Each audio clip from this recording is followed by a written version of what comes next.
السلام علیکم ورحمۃ اللہ وبرکاتہ۔ محترم سامعین و ناظرین، حکیم ضیاء مطب ابن طبیب آپ کی صحت کے حبیب کی جانب سے ایک بار پھر آپ کی خدمت میں حاضر ہے،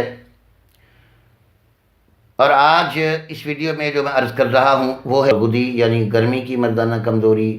عضلاتی اور خشکی کی مردانہ کمزوری۔ ان تین اقسام میں سے اعصابی اور عضلاتی کا ذکر میں کر چکا ہوں۔ اب اس ویڈیو میں جو میں عرض کرنے والا ہوں وہ یہ ہے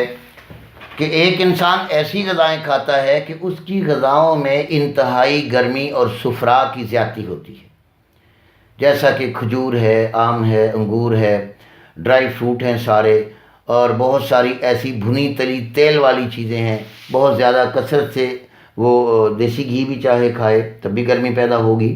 تو اس ایسی غذاؤں کے اندر جسم میں، خون میں، بلڈ کمبینیشن میں صفرا کی زیادتی، گرمی کی زیادتی، حرارت کی زیادتی ہو کر ایک تو آپ کے خصیے متاثر ہوتے ہیں، دوسرا آپ کا بلڈ متاثر ہوتا ہے، تیسرا آپ کے جسم میں خون بڑھ کر سلفر ایسڈ کی زیادتی ہو کر، آگ کی زیادتی ہو کر، حرارت کی زیادتی ہو کر آپ کے مادہ منویہ پر پس سیل کا غلبہ آ جاتا ہے، بے اولادی آ جاتی ہے، اور ضعف با ہو جاتا ہے کہ اندرونی طور پر آپ کے نہ تو مادے میں اتنی طاقت ہوتی ہے کہ وہ سٹور ہو پائے، اور نہ ہی آپ کے اعضائے تناسل میں اتنی قوت ہوتی ہے کہ وہ صحیح طریقے سے شہوت پکڑ سکے۔ تو اسے گرمی کی مردانہ کمزوری ہم گردانیں گے۔ تو ایسے دوستوں کے لیے سیم دوا کیسے کام کرے گی؟ اب میں ذکر کر چکا ہوں نا آپ سے کہ جو غذا، جو دوا کسی ایک مردانہ کمزوری پہ راس آتی ہے، وہی دوا کسی دوسرے کو راس نہیں آ سکتی۔ تو ایسا مریض جو بہت جلد ڈسچارج ہو جائے، مادہ بہت زیادہ پتلا ہو جائے، پس سیل آ جائیں، بے اولادی کی، جراثیموں کی کمی آ کر بے اولادی کی وجہ بن جائے، تو وہ دوست اپنے آپ کو گرمی کا مریض گردانے۔ ایسے دوستوں کا پیشاب انتہائی پیلا زرد ہوتا ہے، کبھی کبھی پیشاب میں جلن کے ساتھ ساڑ اور جلن سے احساس ہوگا، اور جو خشکی کا مریض میں پچھلی ویڈیو میں بتا چکا ہوں، اس کا پیشاب سرخ اور سیاہی مائل اور سبزی مائل ہوگا،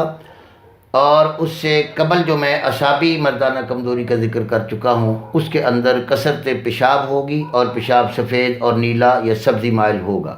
ان علامات کو آپ خود مد نظر رکھ کر میرے دوستو آپ اپنے علاج کی طرف گامزن ہوں گے۔ اپنی غذائیں، اپنی سبزیاں، اپنے فروٹس بدل کر، اپنی چائس کو چینج کر کے، اپنے ذائقے کو چینج کر کے، آپ اپنے بلڈ کمبینیشن کو درست کر کے اپنی مخصوصہ امراض کا علاج کر سکتے ہیں۔ ہاں، اگر ان احتیاطوں کے باوجود بھی اس گرمی کے مریض کو افاقہ نہیں آ رہا، تو جس مریض کے پس سیل بڑے ہوئے ہیں وہ اپنے کسی قریبی طبیب کے پاس جا کر اپنے پس سیل کی رپورٹ لے کر اس کو کور کرے۔ جب اس کے پس سیل کور ہو جائیں تو پھر وہ عام جو صفوف مغلظ کے نام سے گردانا جاتا ہے، جس میں موسلی سفید، موسلی سیاہ، سالب پنجہ، سالب مصری، پمبا دانہ، چلکا اسبگول اور مصری و دیگر اس قسم کی مغلظات استعمال ہوتی ہیں، وہ ادویات آپ پہ کام کریں گی اور آپ کی مردانہ کمزوری کو ٹھیک کر دیں گی۔ تو جی عزیزان محترم، حکیم ضیاء نے آپ سے جو گزارشات کی ہیں، یہ امید ہے کہ اگر آپ کو یہ باتیں سمجھ آ گئیں اور آپ نے اپنا ٹرائل کیا، اپنی ٹرائی کی، اپنی طبیعت کو چیک کیا، اور یہ گمان آ گیا کہ واقعی میں اس قسم کی مردانہ کمزوری کا مریض ہوں، مجھے ان ٹھگوں سے اور ان فراڈیوں سے رابطہ نہیں کرنا چاہیے، مجھے کسی حقیقی طبیب سے رابطہ کر کے اپنی طبع کو چیک کروا کر اس کے لیے اپنے علاج معالجے کو کروا لینا چاہیے۔ تو سامعین محترم، اب اس سے اگلی جو قسطیں آ رہی ہیں میری، اس کو آپ بغور سنیے گا۔ وہ بھی امراض مخصوصہ مردانہ پر ہے، جس میں انشاءاللہ العزیز صورت انزال اور جریان اور احتلام اور پیشاب میں خاص طور پر قطرے آنا، اس قسم کے عنوانات پر میں انشاءاللہ جلد آپ کی خدمت میں حاضر ہوں گا۔ اسی گفتگو کے ساتھ حکیم ضیاء کو اجازت دیجیے۔ السلام علیکم ورحمۃ اللہ وبرکاتہ۔ اگر یہ عوامی خدمت کی ویڈیوز اور ابن طبیب کا چینل آپ کو اچھا لگ رہا ہے اور آپ کو اس میں کوئی فائدہ مل رہا ہے صحت کے لحاظ سے، تو آپ میرے اس چینل کو سبسکرائب بھی کیجئے، لائک بھی کیجئے، بیل آئیکن کا بٹن بھی دبا لیجئے، اور اپنے ضرورت مند دوستوں کو بہترین ارادے سے، اخلاص سے آپ اس کو شیئر بھی کیجئے، تاکہ آپ کی وجہ سے کسی اور کا بھلا ہو جائے۔ السلام علیکم ورحمۃ اللہ۔